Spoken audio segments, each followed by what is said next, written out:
Assalamualaikum warahmatullahi wabarakatuh. Alhamdulillah, kembali lagi bersama kita di channel Pangeran Cahaya. Hadirin yang dimuliakan Allah Subhanahu wa taala. Jadi kita akan bahas kembali tentang apa yang dimaksud tentang kembali itu sebenarnya. Jadi kembali dengan kembali sebenar-benarnya dan orang-orang yang mensucikan dirinya kepada Allah Subhanahu wa taala. Maka hadirin semulakan, sebelum mengetahui perkara kembali ataupun tobat ataupun mensucikan diri, yang pertama itu harus meluruskan iktikad dulu. Artinya kuncinya itu ada di niat yang teguh. Jadi segala sesuatu tanpa didasari dengan niat yang lurus selain daripada Allah, maka itu tidak bagus untuk kegiatan selanjutnya. Bahkan dikatakan oleh sebagian ulama hakikat, muhakkikin mutaqaddim, itu kesyirikan di dalam menyekutukan Allah. Jadi ketika niat kita ini hanya untuk dunia, niat kita itu hanya untuk akhirat, jadi beramal dunia, beramal karena dunia, beramal juga karena akhirat, maka itu dunia akhirat itu makhluk. Ketahuilah itu.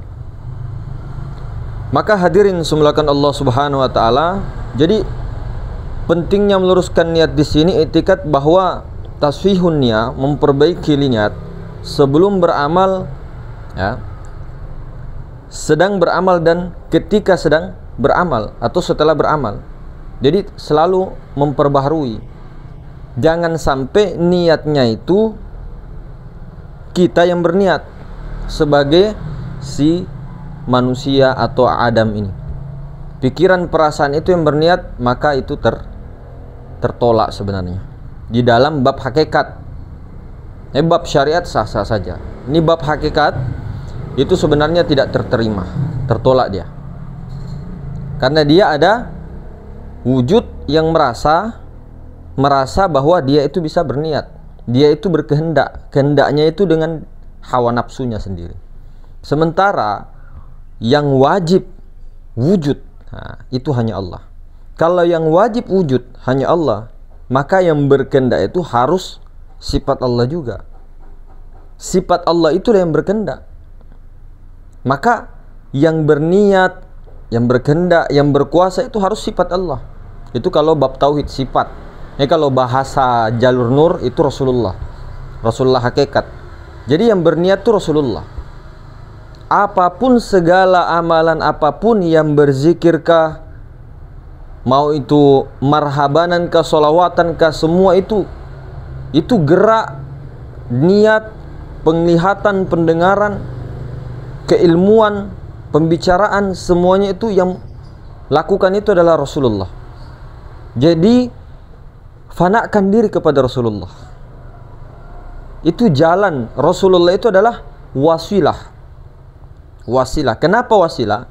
Rasulullah ini, Ahmad Rasulullah ini adalah bagian daripada zat itu sendiri, sifatnya. Jadi kita tidak berbicara yang majazi, ya. Kita berbicara Ahmad Rasulullah. Sifatnya ini ruh. Nah, begitu. Jadi kalau yang anti dengan kata Rasulullah biasanya salah pahamnya. Jadi Rasulullah itu di dalam ilmu Nur Muhammad ini, jalur Nur Muhammad ini, ruh itu dinamakan Rasulullah. Jadi begini hadirin, jalur Nur Muhammad ini tidak hanya tarekat khalwatiyah yang mempunyai, tidak hanya tarekat Sattoriyah yang punya Nur Muhammad, tidak hanya tarekat tertentu. Rata-rata toriko muktabaro itu ada paham Nur Muhammadnya. Jadi tidak hanya kita itu menjustis bahwa toriko saya ini yang belajar Nur Muhammad. Oh mas, Naksabandi ada Nur Muhammadnya, belajar juga Nur Muhammad. Sattoriyah juga Nur Muhammad, Ahmadiyah juga Nur Muhammad, Idrisiyah semuanya itu, Sanusiyah itu semua rata-rata Nur Muhammad, Tijaniyah juga Nur Muhammad. Jadi jangan kita terlalu fanatik di suatu nama tarekat sebenarnya. Ini yang membuat terpecah-pecah. Meskipun perbedaan, semuanya itu hakikatnya tarekat Nur Muhammadiyah. Seperti Syekh Yusuf katakan di dalam kitabnya Sirrul Asrar, karangan Syekh Yusuf Al-Makassari, bukan Sirrul Asrar Syekh Abdul Qadir Jilani ya. Artinya ini nama kitabnya sama tapi isinya beda. Di situ beliau selalu menekankan tarekat-tarekat yang semua itu kalau mau dihakikatkan itu semua torikohnya Nur Muhammadiyah. Jadi jangan kita fanatik dengan nama metode-metode perahu-perahu yang kita naiki. Tujuannya sama. Nah begitu nah, untuk mendapatkan buahnya, wasil ilallahnya, fana baqobillahnya. Tuh tujuannya sama, untuk kepada Allah. Nah, setelah lurus niatnya, kehendaknya, barulah di situ taubat, kembali. Nah, jadi taubat itu adalah kembali ya, kembali.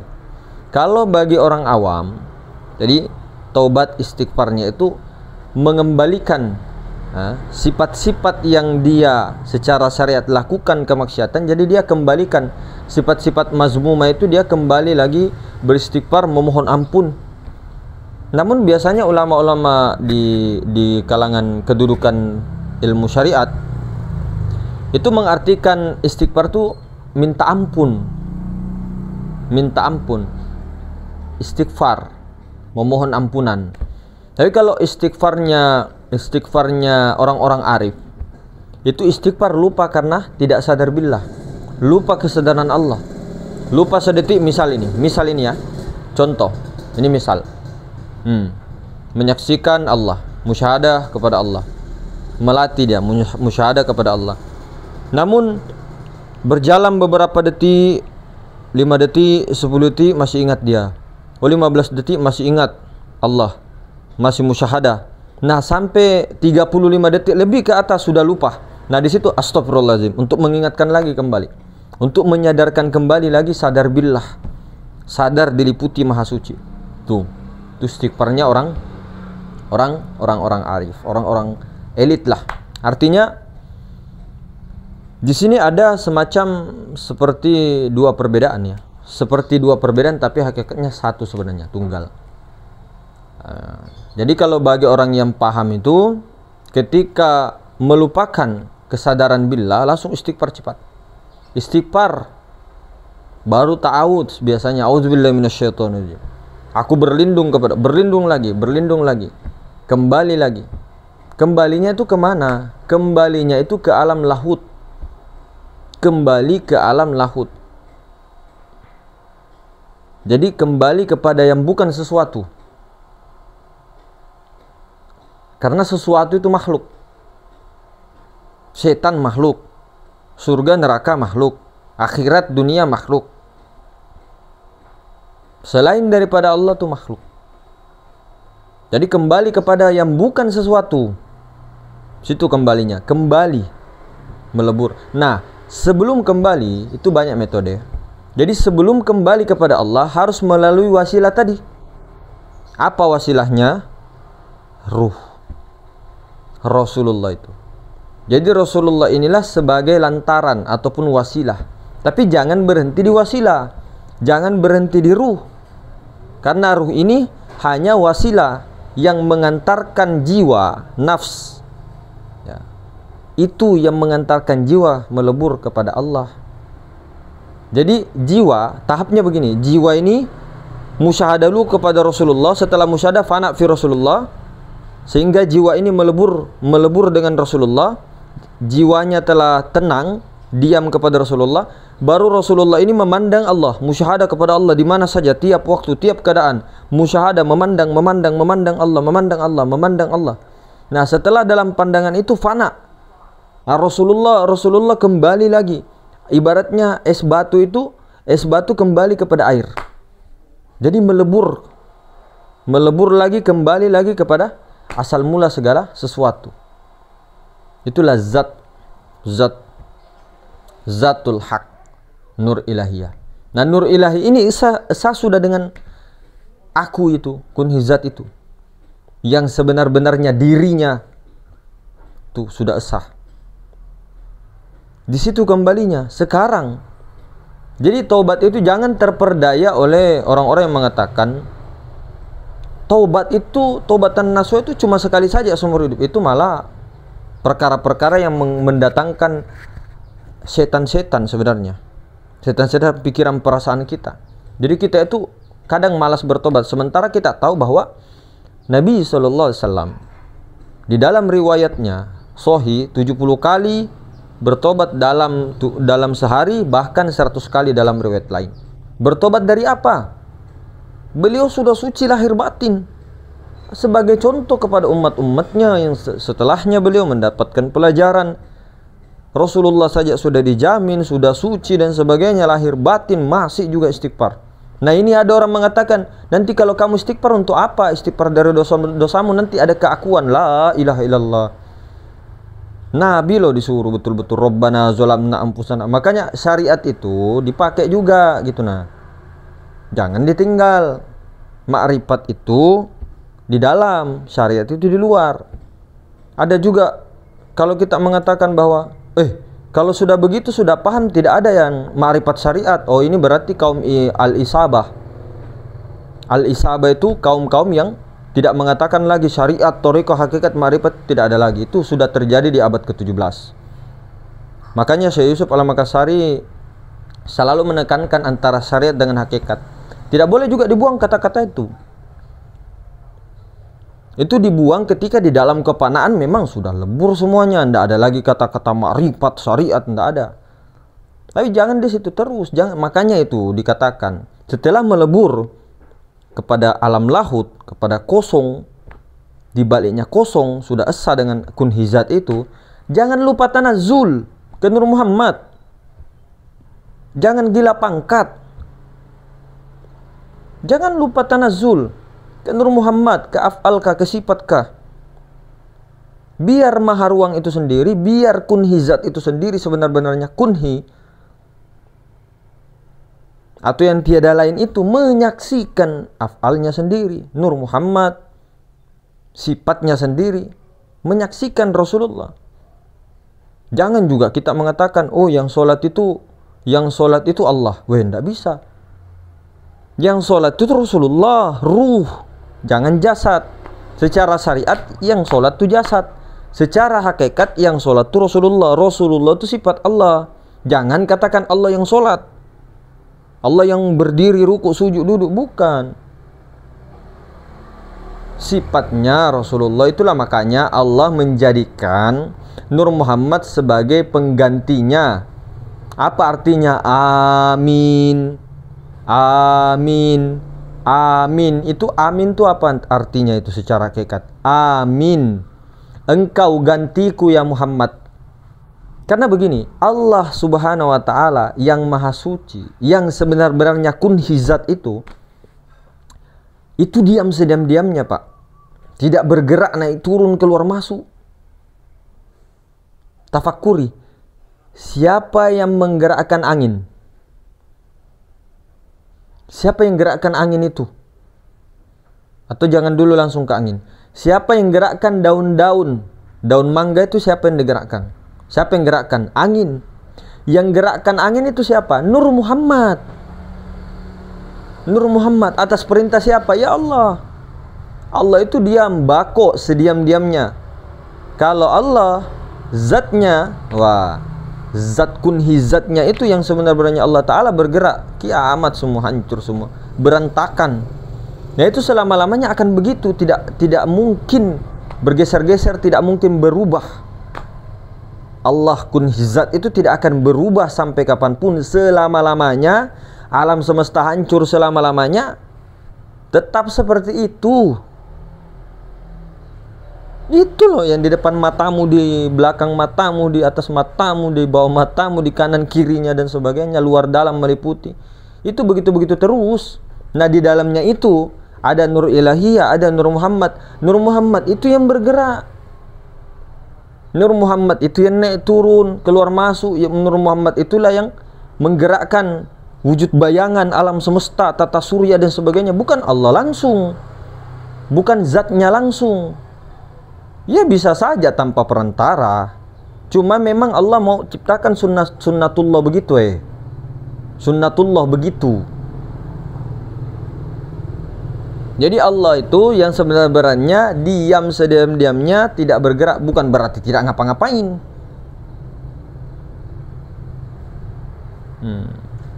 Bukan naik turun, balik kanan, balik kiri, depan belakang, pindah-pindah tempat, bukan. Allah tidak begitu. Allah tuh bako, kidam telah sedia. Sedangkan ruhani itu, Nur Ahmad Rasulullah itu ruh suci. Itu tidak ini Pak, tidak hancur, itu kekal itu. Ruh itu kekal loh. Nah, ketika seseorang memandang jasmaninya itu tidak lain daripada ruh itu juga sendiri, dari ruh itu sendiri, maka jasmaninya itu kekal, tidak akan hancur selama-lamanya, karena sudah diliputi oleh nurullah itu sendiri. Ini kajiannya penting. Nah, kemudian kalau sudah mengetahui begitu, kembali kosong, takhalli, terisi lagi dia, terisi dengan sifat-sifat akhlak-akhlaknya Allah, baru tajalli, makum tajalli, baru dari situ mahabbah main. Nah, dia tidak terus-terus dikosong aja terus sampai mati. Kalau begitu masih tahapnya itu namanya tahap-tahap memandang. Tahap memandang kosong terus, yang di luar terus diperhatikan. Padahal di dalam dirinya juga ada, di luar juga ada. Kemudian kalau ketika sudah melebur, mau melebur terus ke kosong. Padahal harus tajalli dan tanazul kepada Nur Muhammad. Itu sempurnanya. Baru Allah Ta'ala sendiri yang menyaksikan Rasulullah. Allah Ta'ala sendiri yang menyaksikan Rasulullah. Dohir batin Rasulullah itu sifatullah. Kita tidak mengatakan Rasulullah yang mana. Ini hakikat, hakiki, hakikatul Muhammadiyah. Dan itu pun juga kalau dilihat tidak ada lain juga. Tidak ada lainnya. Karena apa yang ada pada baginda Nabi SAW ada juga pada kita dan ada juga pada baginda Nabi. Bahkan selalu kita ulang-ulang, bahkan secara sempurnanya tajalli lahiriah batiniahnya beliau, bahkan kesadaran bilanya beliau. Begitu. Jadi hadirin semulakan Allah Subhanahu wa taala, kemudian orang-orang yang telah mengamalkan amal ma'rifat seperti ini, dia telah disebutkan dalam mensucikan dirinya. Diri yang mana yang nafs itu sudah kembali, ya dia sudah suci kembali. Kalau jiwa nafsnya itu, pikiran perasaannya itu kembali kepada suci, kesucian, kembali kepada ketenangan, kembali kepada alam lahut yang tidak ada sesuatu, otomatis suci. Itulah fitrah orang-orang yang telah mensucikan dirinya. Makanya dikatakan dalam surah Al-Baqarah, Allah Subhanahu wa taala sangat mencintai orang-orang yang bertaubat dan mensucikan dirinya. Innallaha yuhibbut tawwabin wa yuhibbul mutatahhirin. Nah, Allah sangat mencintai. Innallaha, sungguhnya Allah sangat mencintai orang-orang yang bertaubat kembali secara lahiriah batiniah. Kembali dia. Kemudian sangat-sangat mencintai orang-orang yang mensucikan dirinya. Dirinya di situ, si jiwa itu, si nafs itu disucikannya. Allah sangat mencintai. Nah, maka dikatakan juga kullu bani adama qatta'un dalam hadis riwayat Ibnu Majah. Setiap bani Adam itu melakukan dosa, qatta'un. Wa khairul khatta'ina tawwabun. Wa khairul khatta'ina tawwabun. Dan sebaik-baik orang yang melakukan dosa, kesalahan, itu orang-orang yang kembali lagi. Jadi jangan terpancing dengan taubatan nasuha itu hanya satu kali seumur hidup. Tobat itu berkali-kali. Melakukan kesalahan secara lahiriah batinah, tobat lagi. Nah, nanti tobat sambal. Tobat sambal itu kata-kata ini saja. Tidak bisa lepas. Kullu min indillah. Segala sesuatu itu dari Allah.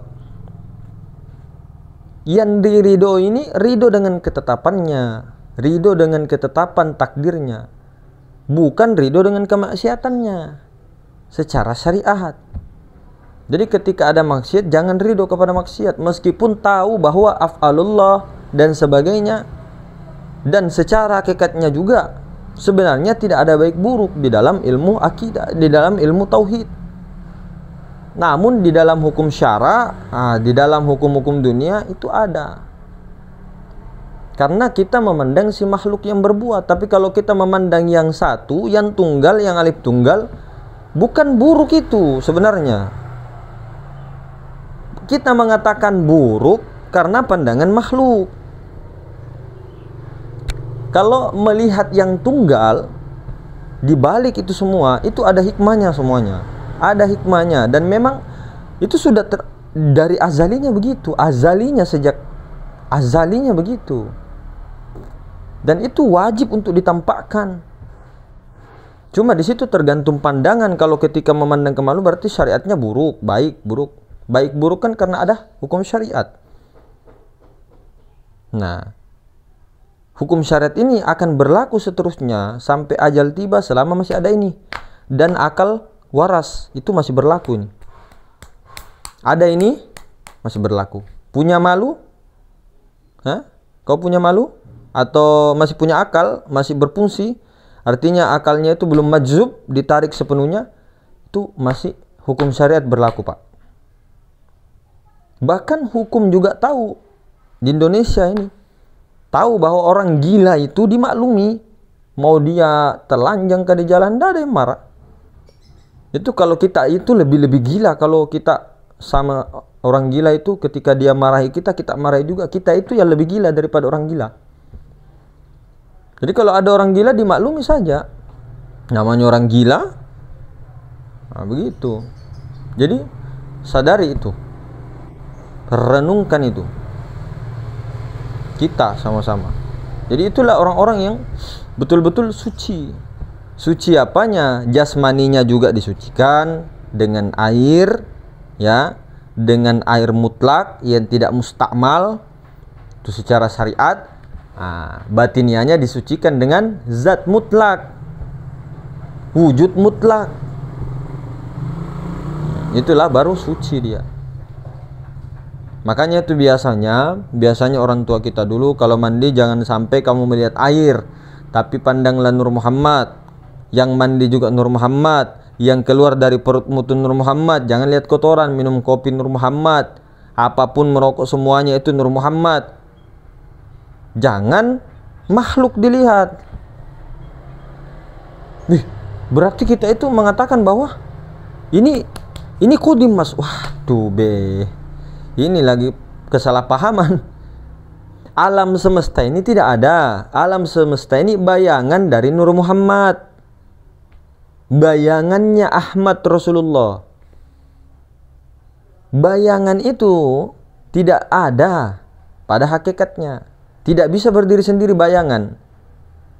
Adanya wujud mutlak, adanya Ahmad Rasulullah itu, nah baru ada bayangan.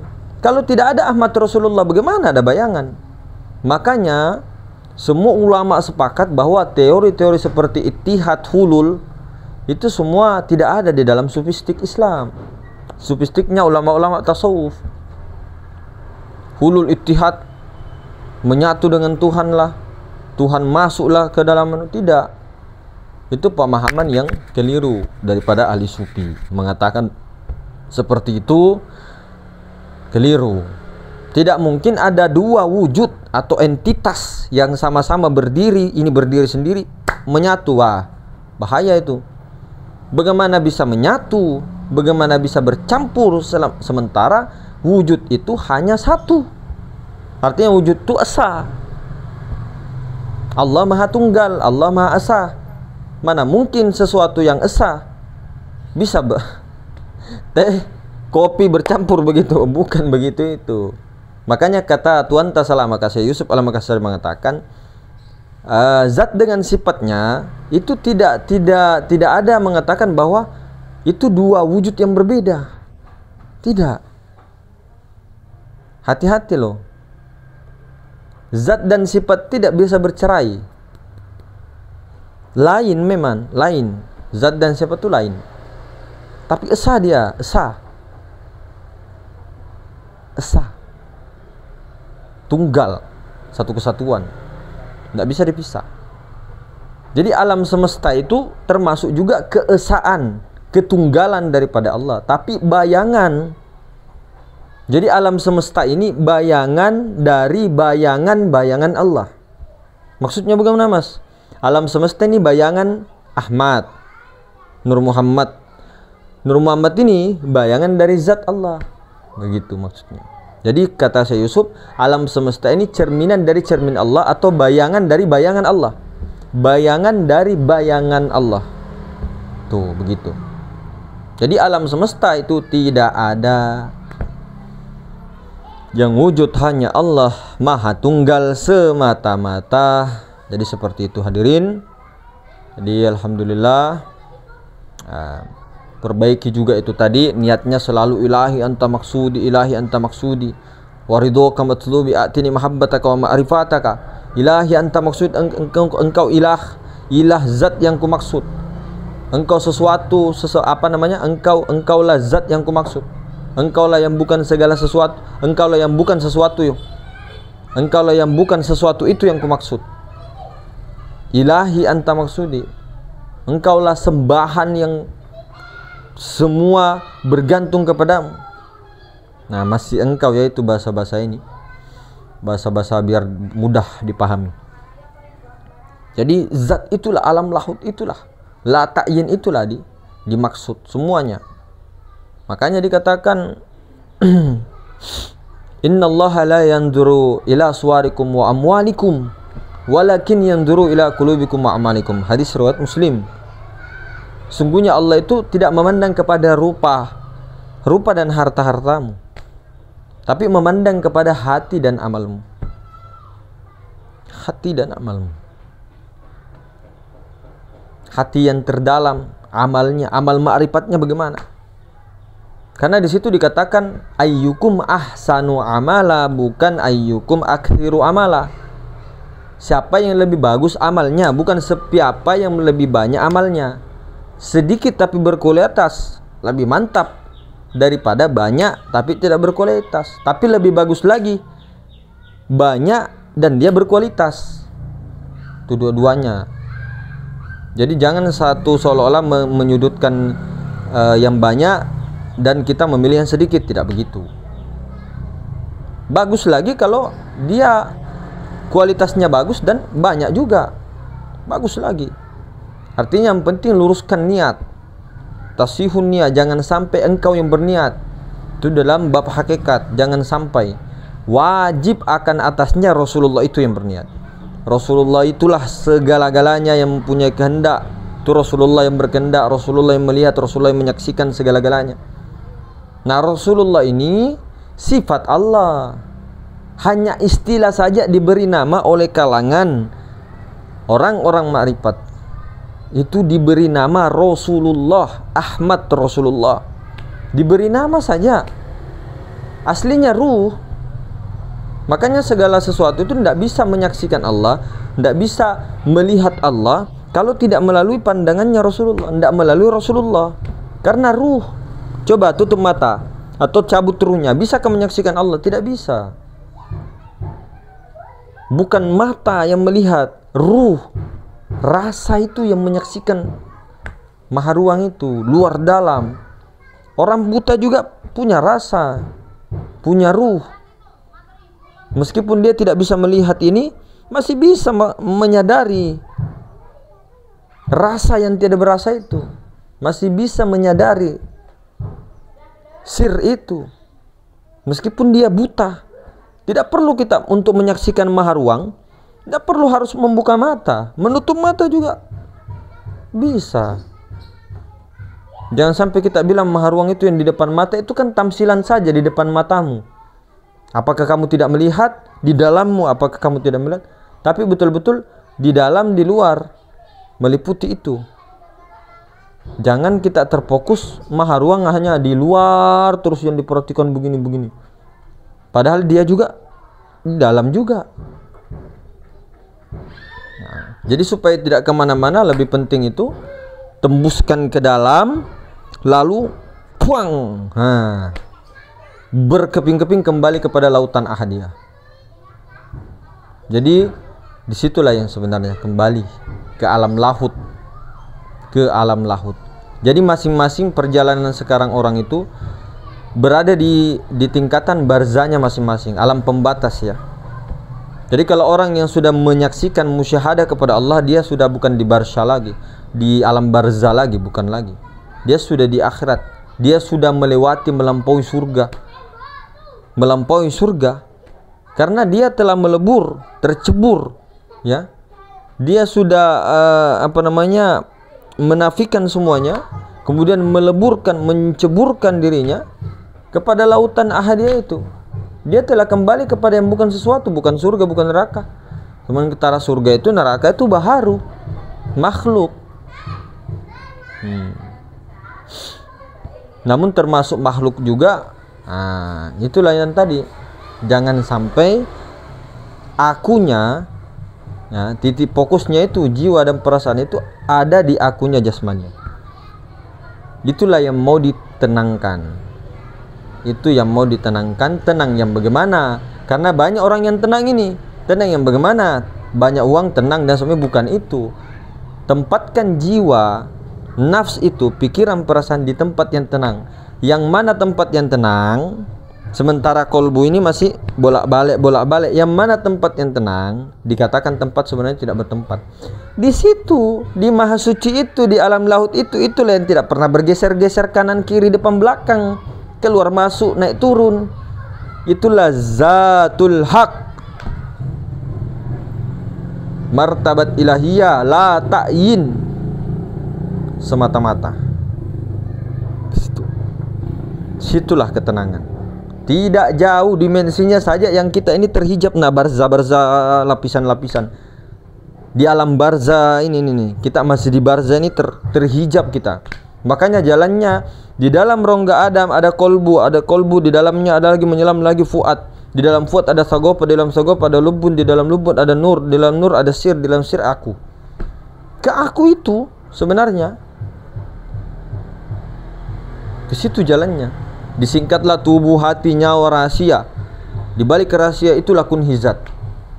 Disingkat lagi diri zohir, diri batin, batinnya batin. Macam-macam lah. Terserahlah mau ambil metode mana. Banyak sekali metode, jalan. Jadi mungkin begitu hadirin sekalian. Mudah-mudahan semua ini langkah-langkah awal, ya, langkah-langkah awal daripada menuju buahnya. Menuju buahnya, supaya dapat buahnya itu fana fillah. Fana fillah, setelah fana fillah baqo billah. Amin amin ya rabbal alamin. Amin amin ya rabbal alamin. Mudah-mudahan. Mungkin begitu hadirin sekalian. Assalamualaikum warahmatullahi wabarakatuh.